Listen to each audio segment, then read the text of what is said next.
Io sono una forza del passato, solo nella tradizione è il mio amore. Io vengo dai ruderi, dalle chiese, dalle pale d'altare, dai borghi dimenticati sugli Appennini e le Prealpi, dove sono vissuti i fratelli. Giro per la Tuscolana come un pazzo, per l'Appia come un cane senza padrone. O guardo i crepuscoli, le mattine su Roma, alla ciociaria, sul mondo, come i primi atti del dopostoria, cui io sussisto per privilegio d'anagrafe, sull'orlo estremo di qualche età sepolta. Mostruoso è chi è nato dalle viscere di una donna morta, e io, feto adulto, mi aggiro, più moderno d'ogni moderno, a cercare i fratelli che non sono più. Pierpaolo Pasolini, PPP. Je voudrais pas faire une conférence sur ça, mais je voudrais seulement dire qu'il y a des choses, des personnes italiennes desquelles je suis très fier. Des fois oui, des fois des autres non. Hein. Et Pasolini, ça fait partie de ce bagage que je me suis amené pour toute ma vie. Moi, j'ai une vraie passion pour Pasolini. Et même Pasolini, il avait une vraie passion pour lui. Le mot passion, ça accompagnait toute sa vie, dans tous les sens, dans le point de vue humain, dans le point de vue mental et dans le point de vue artistique. La passion, c'est quelque chose qui lui transformait avec une phrase que c'était una disperata vitalità. Una disperata vitalità. Cette envie de bouffer la vie, de manger la vie, de croquer la vie avec une avidité extraordinaire, mais au même moment, c'est un personnage contradictoire. Ne pensez pas que Pasolini, on lit Pasolini, on est révolutionnaire, pas du tout. Pasolini, c'est pas un personnage, et quand je dis personnage, je dis pas un écrivain ou un réalisateur, parce que Pasolini, il est toutes ces choses ensemble, mais allons par étapes. Pierpaolo Pasolini, il naît en 1922. Il naît à Bologne. Cette ville, c'est une ville dans laquelle il trouvera une grande possibilité d'études, de travail, mais il ne reste pas là. Pasolini, il est fils d'une famille noble. Son père, Carlo, il était d'une famille très noble italienne. Sa mère, Susanna, non. Susanna, sa mère, elle était friulana, ce qu'on dit du Friul. Alors, seulement pour se comprendre, le Friul, c'est juste à côté de la Yougoslavie, l'ex-Yougoslavie. Et je dis Yougoslavie parce que c'est très important dans la vie de Pasolini. Hein? Casarsa delle Delizie, imaginez que beau nom. Casarsa delle Delizie. Donc, le père, il est militaire, il tourne pour toute l'Italie, et la famille aussi derrière, etc. Jusqu'à qu'il arrive à la guerre. Pendant la guerre, le père, il part en Afrique à faire le militaire, et lui, avec sa mère et son frère, il passe dans la maison de famille de la mère, au Friul, en Casarsa. Son frère, par contre, il commence, quand c'est le moment, à devenir partisan. Partisan communiste, tué par des communistes. Alors ça c'est, il faut se fixer 2 minutes sur l'histoire du frère, Guido. Parce que c'est le premier moment dans la vie de Pasolini que on passe le cap. On dirait, à la Jules César, on passe le Rubicone, il fiume. Le premier contact avec la mort. La mort qui est accompagnée dans une sorte de esthétique, mais de sens au même moment, toute la vie de Pasolini, le concept de mort. Il naît là, la perte de son frère, en plus tué dans cette confusion de la fin de la Deuxième Guerre mondiale, dans laquelle les communistes partisans, qui étaient dans le Friul, ils venaient d'être chassés et tués par les communistes yougoslaves. Donc quelque chose qui n'arrive jamais à comprendre Pasolini, de la fin de son frère dans l'exilio di Porzus. Mais il reste donc en Frioul. En Frioul, il découvre la langue, il découvre le plaisir de cette terre, la durezza des Friulani. Moi, j'ai fait le militaire en Frioul, à Cividale del Friuli, pas loin de la ville de Pasolini. Et je sais comment ils sont faits, ces gens. C'est des gens, en Corse on peut les comprendre, ce sont des gens de terre, des gens du terrain, qui aiment leur terre, qui aiment, mais ils sont un peu, on pourrait dire un peu enfermés. Ils pourraient sembler enfermés. Et même Pasolini, il avait des fois une sensation d'être un homme très enfermé dans lui-même. Mais les choses, ils vont mal. Ils vont mal parce que dans la même période, Pasolini, il découvre la guerre, la joie, la mort de son frère, la solitude avec sa mère, et au même moment, il découvre d'être homosexuel, d'aimer les garçons. Pourquoi ça, raconter ça dans l'auteur? Parce que toute une partie qui va suivre de la vie de Pasolini, elle est marquée par ce moment-là. Dans une soirée un peu arrosée, il vient d'être pris par les gendarmes, les carabinieri. Il commence, on est à la fin de la Deuxième Guerre mondiale, donc c'est un désastre être homosexuel. On va y retourner à ça. Je suis quelqu'un qui est né dans une ville pleine de portiques, en 1922. J'ai donc 44 ans, que je porte bien. Et même hier, 2 ou 3 soldats, dans un bosquet à Putain, m'en ont donné 24, pauvres garçons qui ont pris un enfant pour quelqu'un de leur âge. Mon père est mort en 59, ma mère est vivante. Je pleure encore chaque fois que j'y pense.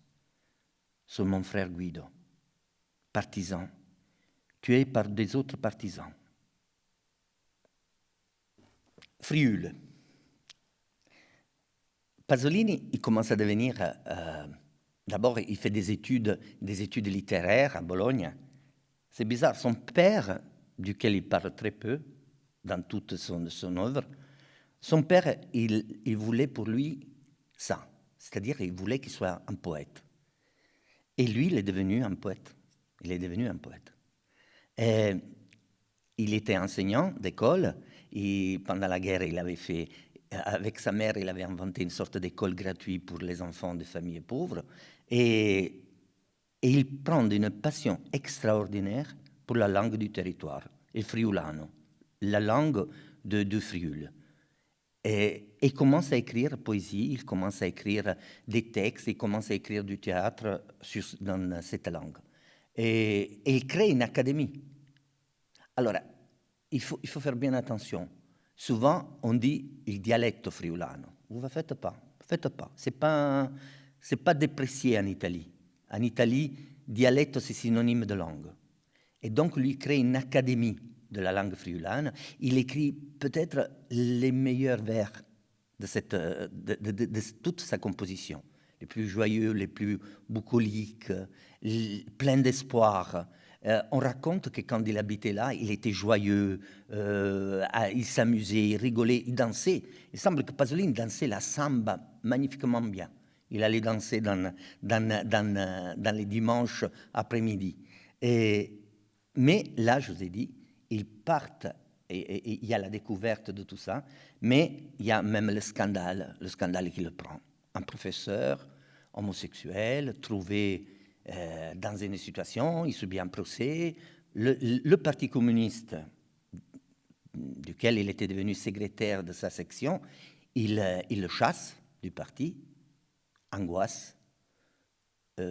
Pour lui, c'est le moment de se décider, soit il se suicide, soit il s'enfuit.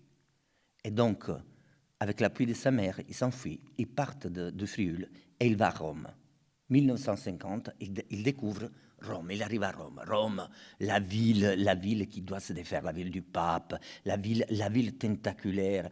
Et il commence cette sorte de via crucis, d'appartements, de maisons. Il change en continuation de maisons d'un côté et de l'autre, et d'un quartier. Et tout ça, ça dépend de son succès littéraire et cinématographique.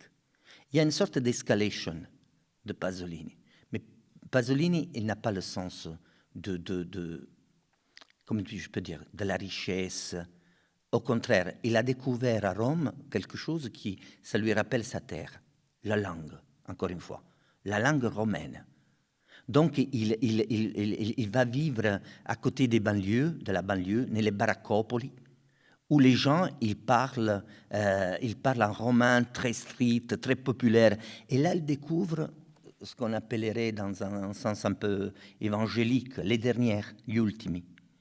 Les gens qui n'ont plus rien, qui n'ont rien, qui sortent de la guerre malades et estropiés. Et là, il commence à écrire ses romans. I primi romanzi, la prima parte della letteratura, et c'est le scandale. La vie de Pasolini, c'est un scandale continu. Un scandale pour la littérature. On n'avait jamais vu quelqu'un qui écrivait avec la langue. Puttana, faccia da culo, ma vaffanculo. Voilà. Il écrit ça. Et ça porte à des procès, au scandale. Il sonno. Mamma mia. Un sonno che proprio se la stava a far sotto, povera Teresa. Capirai. Con quella giornata che aveva passato, ne aveva fatti pochi di impicci. Robertino è figlio della sora Lucia, che era appena risortito dal Beverino. A 16 anni già faceva il papa. Se l'era caricata a San Sebastiano verso l'una e così l'aveva portata al Mandrione a casa sua. Scese tutta sonno, con l'ossa rotta, imboccò il vicolo che si vedevano dietro tutte le lucette della ferrovia e poi dietro quelle del Quadraro e poi quelle di Ceccafumo e poi dietro quelle di Cinecittà, ma tutte sbattute, perse, perché era notte alta. E da quando Marzano aveva preso Roma, a mezzanotte, da quelle bande, c'era il coprifuoco.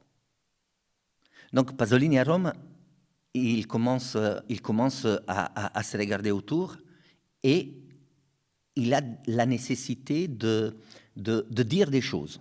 Il les dit à travers les poésies, bien sûr, il les dit à travers les romans, bien sûr, mais il les dit à travers de nouveaux moyens. Pasolini disait que ce n'était pas important la forme, l'important c'est ce qu'on dit. Et donc, lui, il parle et à travers cet énorme, grandiose instrument qui est très important à ce moment-là, dans la fin des années 50 en Italie, que c'est le cinéma. Visconti, Fellini, tous les grands, ils sont là. Pasolini, il dit, bon, si je dois dire des choses, je les dis à travers le cinéma. Et là, il commence toute une série, parce que, disons franchement, si je vous demande à vous ce que vous connaissez de Pasolini, d'habitude, la majorité des choses que vous allez me dire sont les films, les titres des films. Accattone, Il Vangelo secondo Matteo, La Ricotta, il Decameron, Les Fleurs de Mille et une Nuits, Oedipe, etc., etc., jusqu'à Salò et les 120 giornate di Sodoma. Évidemment, le cinéma, c'est une forme que ça lui appartient beaucoup.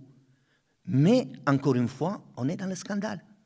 Chaque film qu'il fait, chaque action qu'il fait Pasolini, c'est un scandale. Et Pasolini il a subi plus de 30 procès pour ses œuvres. 30 procès pour ses œuvres. Accattone, le premier film, alors là, il a dû porter le Gotha des intellectuels italiens, catholiques, même de centre-droite, devant les juges pour montrer que son œuvre, c'était important. Une des plus grands poètes italiens, Giuseppe Ungaretti, il va dans le tribunal pour le défendre, pour défendre ce film et dire là, vous avez peut-être la personne qui peut mieux raconter que n'importe qui de nous, l'Italie de cette époque-là. Qu'est-ce qui se passe? Il y a la sensualité dans les films. Il y a la langue, c'est plus du néoréalisme. Là, on comprend, c'est pas de Vittorio De Sica, c'est pas de Roma città aperta. Là, c'est la vérité de la vie qui rentre direct dans le cinéma, à travers la poésie. Et c'est ça le scandale.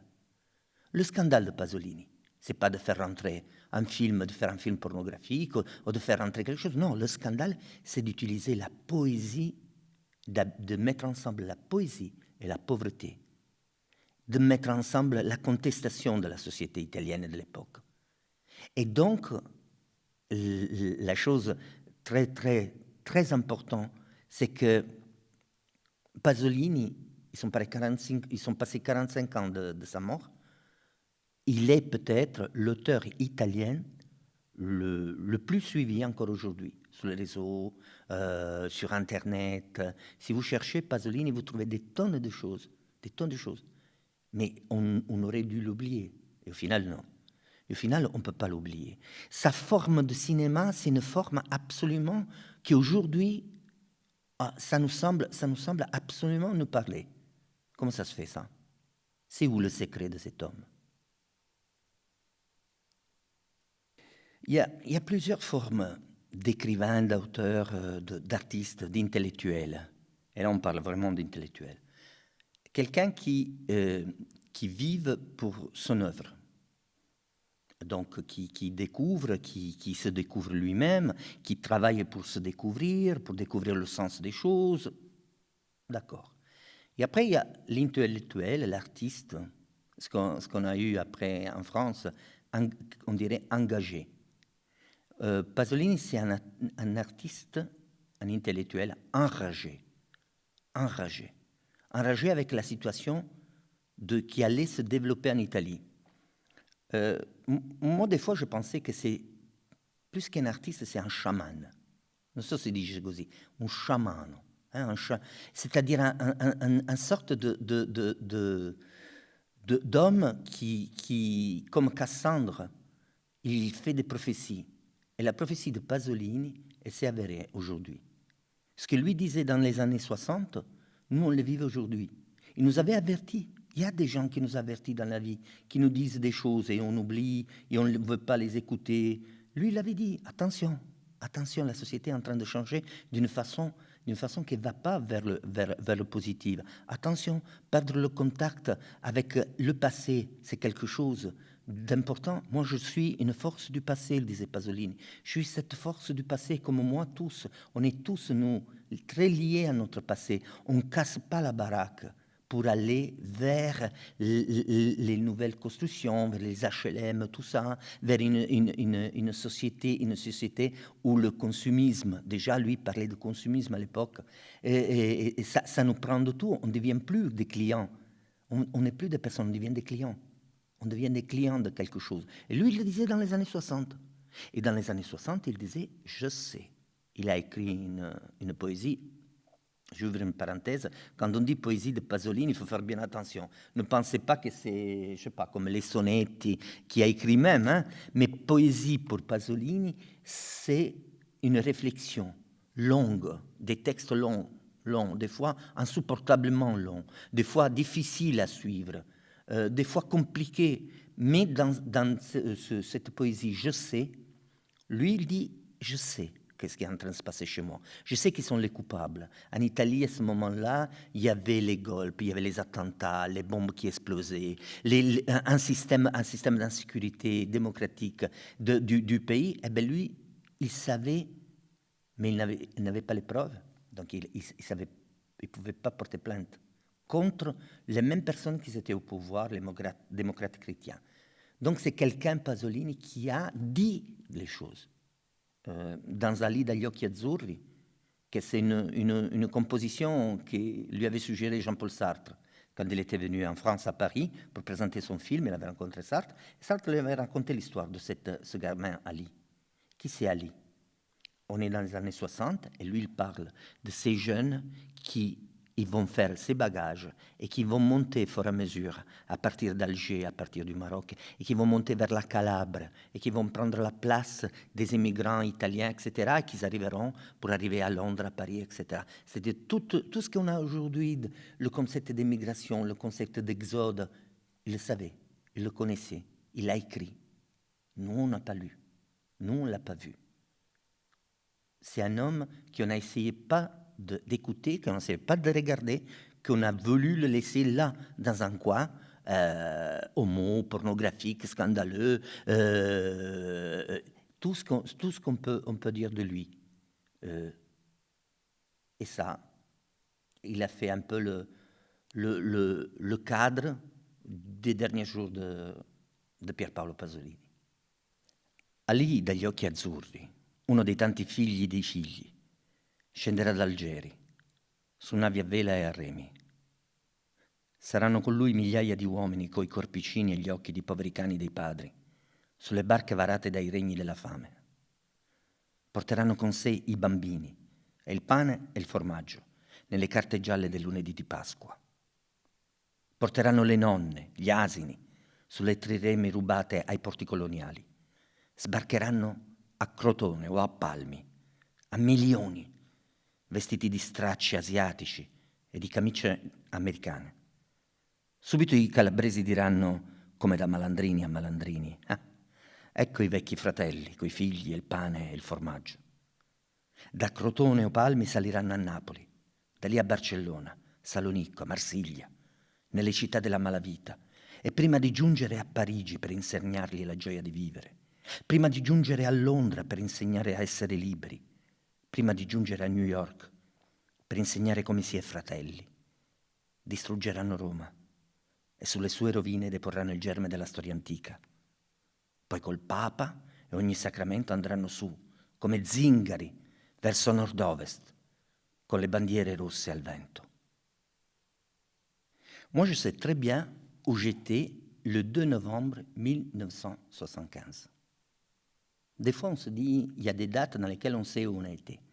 Moi, je sais où j'étais. J'avais 16 ans, j'étais au théâtre. C'était un dimanche après-midi. Moi, j'allais au théâtre dimanche après-midi à Turin, où j'habitais. Et je vais avec ma copine, on va voir il Fu Mattia Pascal di Pirandello. Je sais très bien qu'est-ce qui s'est passé cet après-midi. À un certain moment, les lumières elles ont baissé, mais ne se sont pas éteintes. Et il est sorti l'acteur Giorgio Albertazzi, qui représentait ce texte, habillé en blanc. Quand je parlais avec lui, des années après que je travaillais avec lui, je lui ai dit ça. Lui dit non, j'étais noir, j'étais habillé en noir. Non, je dis non, je suis sûr, tu étais habillé en blanc. Ils sortent devant le rideau. Moi, je ne comprenais pas qu'est-ce qui se passait. À l'époque, il n'y avait pas les news. Le journal, ça se faisait le soir à 8 heures. On ne savait rien.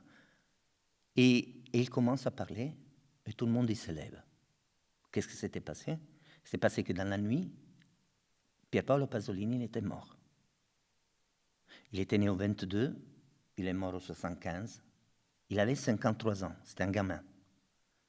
Comme il était mort, ça alors, ça fait partie maintenant de la légende de Pierpaolo Pasolini.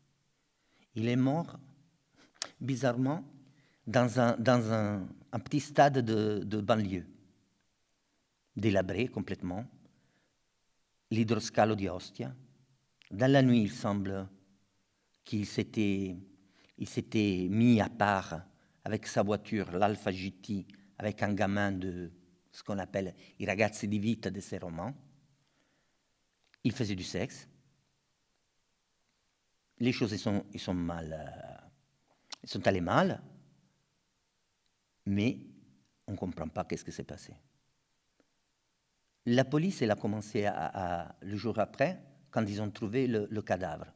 Alors, il faut savoir que Pasolini, c'était un sportif. 53 ans, il faisait du sport, il aimait le foot. Alors, il était vraiment très bon en foot. Hein. Il faisait partie d'une équipe d'acteurs qui jouaient au foot, d'artistes. Il était vraiment bon. Il avait un physique. Eh bien, on le retrouve par terre le lendemain matin. Une dame, bizarrement, s'appelle Lollobrigida, imaginez. Cette dame de cette baraccopoli autour de Rome, on le trouve comme elle a dit à la police, il semblait des poubelles jetées. C'est quelque chose d'invraisemblable ce qu'on trouve. Un homme absolument défiguré, détruit, la voiture elle lui était passée dessus. Le jeune qui était avec lui, il était piccolo Pino Pelosi, mignoncolo. Il n'avait rien du type costaud qui pouvait réduire un homme dans ces conditions-là. Et surtout, il avait ses habits sans une goutte de sang. Et à terre, on avait un massacre. La police, pas de problème. Ils ont accepté cette idée. C'était un homosexuel, c'est mal tourné. Le jeune, il a réagi, il l'a tué. Ça, c'était bien, ça. Tout ça, c'était bien. Ils sont passés 45 ans, encore aujourd'hui, on ne sait pas qu'est-ce qui s'est passé. Ce qu'on sait, que dans le tribunal, dans le procès, le juge, il a dit, il ne pouvait pas être seul, ce jeune, pour faire ça. Et alors là est parti le catalogue des complots. Choses vraies, choses fausses. Qui l'a tué? Les fascistes. Ils l'ont tué parce qu'il était homo.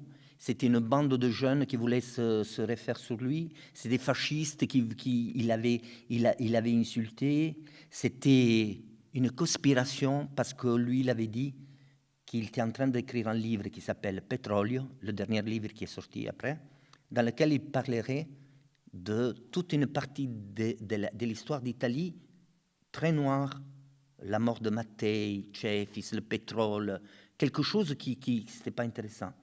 Ou, comme il dit certains, il s'est auto-suicidé. Il a aimé arriver à ce moment-là, à ce stade-là. Il s'est mis en scène sa mort. Il faut savoir que dans toute sa vie, il a parlé de ce moment. Même sans le savoir, il a parlé dans ses poésies, dans ses textes, dans ses films, de ce moment spécifique, le moment du massacre. Mais ça, c'est un mauvais polar. Moi, je pense que si on s'arrête que sur ça, on se trompe en connaissant Pasolini. Ça, c'est une partie très importante, mais ce n'est pas pour ça. Ce n'est pas parce que Rimbaud il a fait de vente d'esclaves qu'on ne lit pas Illumination. Donc, il ne faut pas s'arrêter sur ça pour connaître Pasolini. Pasolini, c'est un monde plus vaste. C'est quelqu'un qui nous parle encore aujourd'hui, qui nous dit des choses importantes, qui nous enseigne d'abord la magnifique, merveilleuse présence de la poésie dans notre vie, le sens de recherche, ne s'arrêter jamais à ce qu'on a, à la première impression, et surtout, il nous accompagne dans ce parcours de ce désespoir extraordinaire, mais plein de vie, qui c'est notre parcours.